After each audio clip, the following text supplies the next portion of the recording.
barang bukti berupa bambu itu yang dikatakan menusuk memukul korban itu baru digergaji tanggal 31 Agustus 2016. Saya kemaluan dibakarin, kan juga suruh. Asal muasal batu dan bambu yang menjadi barang bukti kasus Bina Cirebon akhirnya diungkap Sudirman dalam sidang peninjauan kembali di Pengadilan Negeri Cirebon.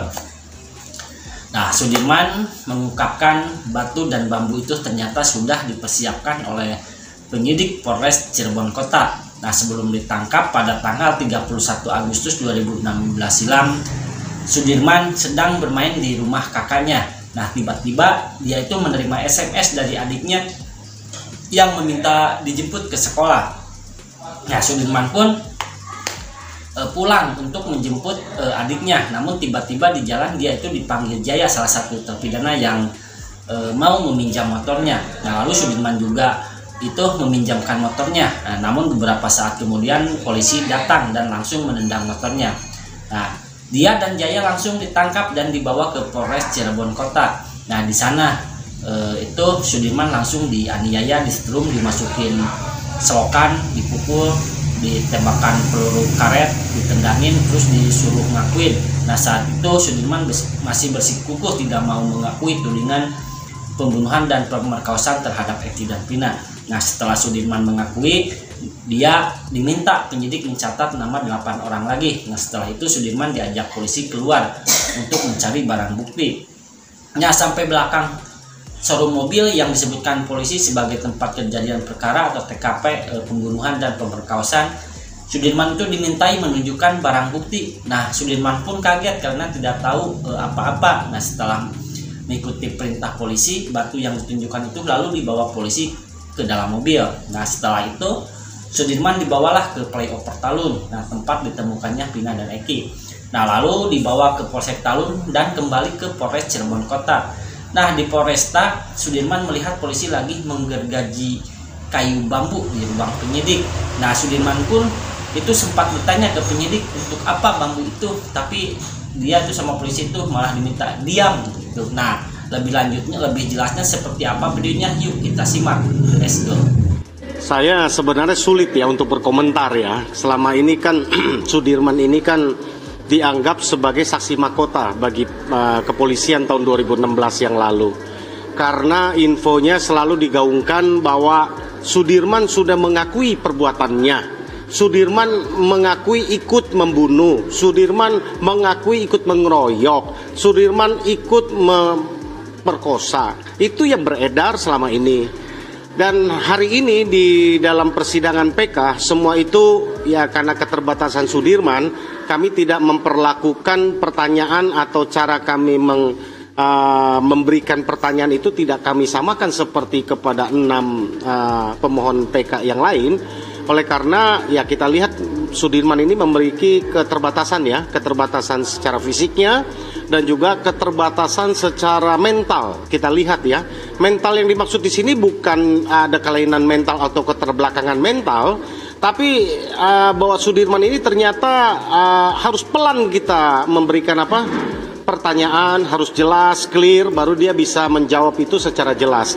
Jadi kami cukup bangga ya, dan kami rasa sebagai penasihat hukum tugas kami sudah maksimal. Kami meyakinkan di depan majelis terkait dengan peristiwa yang ada. Sudirman mengatakan tidak tahu mengetahuinya, tidak tahu menahu ya.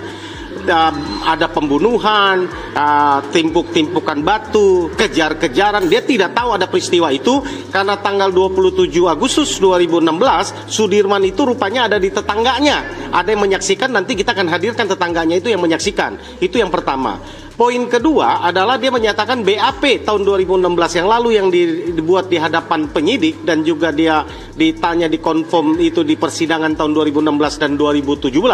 Hari ini kami konfirmasi lagi, kami pertegas lagi, dia menyatakan itu adalah bohong karena di bawah tekanan, dan dia menyatakan bahwa semua itu tidak benar dan peristiwa itu tidak pernah dia lihat. Peristiwa pembunuhan itu ya, perkosaan, pengeroyokan itu tidak pernah dia lihat, tidak pernah dialami. Kami tanya apakah yang lain juga demikian, dia lihat nggak Hadi, yang CS, dia nyatakan tidak.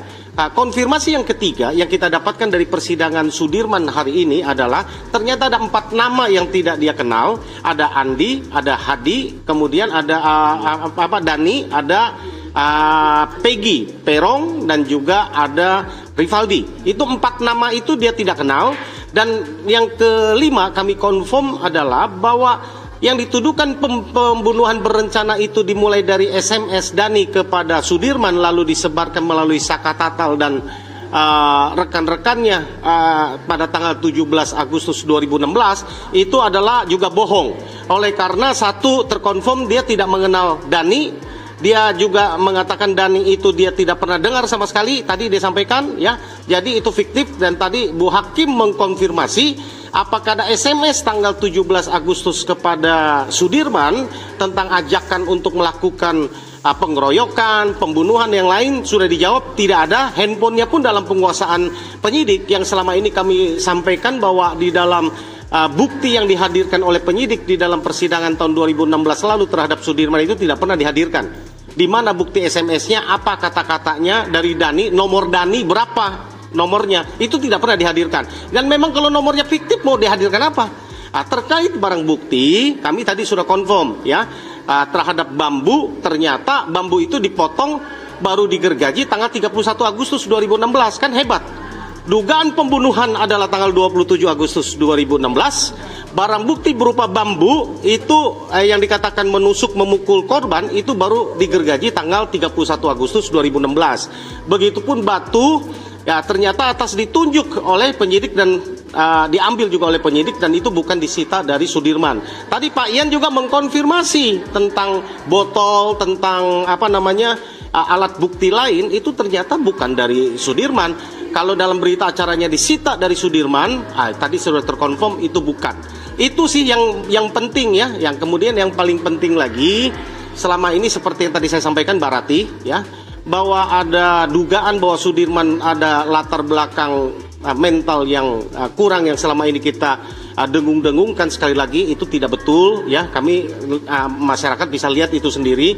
Kan kami kemarin karena belum bertemu dengan Sudirman. Setelah bertemu ya kami koreksi, kami katakan itu tidak betul. Memang ada kelambatan dia dalam berpikir, ada kelambatan dia dalam mental. Ini nggak bisa ditekan karena begitu tekan sedikit dia gemper. Kalau dalam bahasa Sundanya gemper itu ya ada ciut ya. Lalu dia mengatakan yang tidak. Yang lain tadi dia tunjukkan ada banyak luka bekas penganiayaan tahun 2016 ya. Dia tunjukkan ada luka di punggung, luka di di badan ya, tangan dan juga di kepala dan juga di leher bekas sudutan rokok. Tadi kami perlihatkan dan memang kami masih lihat itu bekasnya masih ada ya. Kami tidak korek ya kepada apa yang terjadi ketika peristiwa Peggy. Kami anggap ya sudahlah. Kami hanya penting bahwa kita bukan mau cari pembenaran tapi kita mau cari kebenaran. Ya, menurut saya tahun 2016 yang lalu yang kami korek kami anggap sudah cukup buat kami. Ya, kami tidak mau tarik sampai kepada tahun 2024 yang kemarin terjadi. Itu aja. Terima kasih. Kan sehat ya, tadi sudah tanyakan ya. Sehat. Kami selaku penasihat hukum ingin mengkonfirmasi di depan persidangan PK ini beberapa hal terhadap Saudara Sudirman.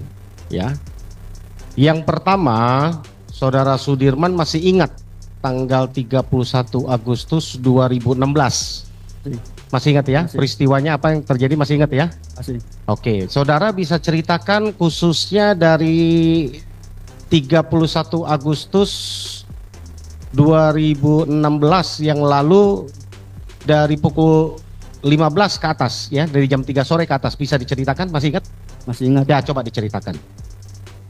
Sebelum ditangkap saya habis main ke rumah kakak saya. Nah setelah itu adik saya SMS suruh jemput sekolah, pulang saya baru mau jemput.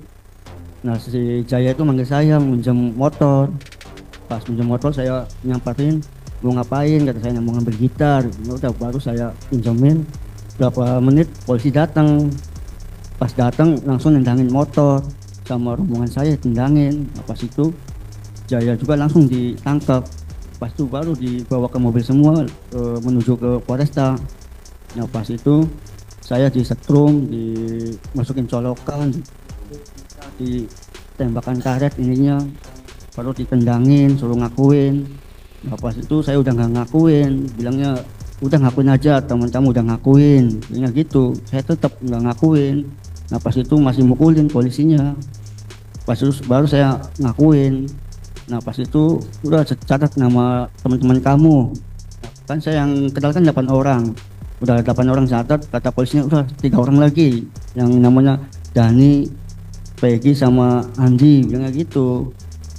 Nah pas itu saya baru nyimpan di penyidik sebentar, lalu saya dikeluarin ke nyari barang bukti. Nah pas itu saya kaget, padahal pas di tempat barang bukti itu bukan dari arahan saya, dari polisi sendiri. Nah pas itu udah kamu tunjukin tuh batu itu yang gede, saya tuh nggak mau. Nah pas itu dipaksa suruh nunjukin. Nah tunjukin, habis ngambil batu simpan ke mobil, baru menuju ke flyover. Gimana tempat orang yang meninggal di korbannya gitu. Kata sayanya nggak tahu pak, sayanya. Nah pas itu baru saya simpan di Polsek Talun, terus balik lagi ke Polresta. Polisi itu lagi gergaji kayu bambu di ruang penyidik, nggak tahu apa itu. Kan saya ngomong, itu buat apa pak?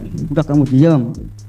Itu pas itu baru saya simpan ke ruang sel. Di ruang sel saya kemaluan dibakarin, kan juga suruh buat jam 100 kali, kalau nggak kuat dipukulin. Terus pas udah dianiaya kayak gitu, kasih makan kayak ngasih makan ayam, disebarin gitu pak. Kalau nggak makan sama dipukulin juga. Saya dibawa ke ruangan penyidik, suruh bikin BAP. Saya tuh aja nggak mau, cuma saya dipukulin, dihajarin terus sama polisi. Nah pas itu saya suruh tanda tangan.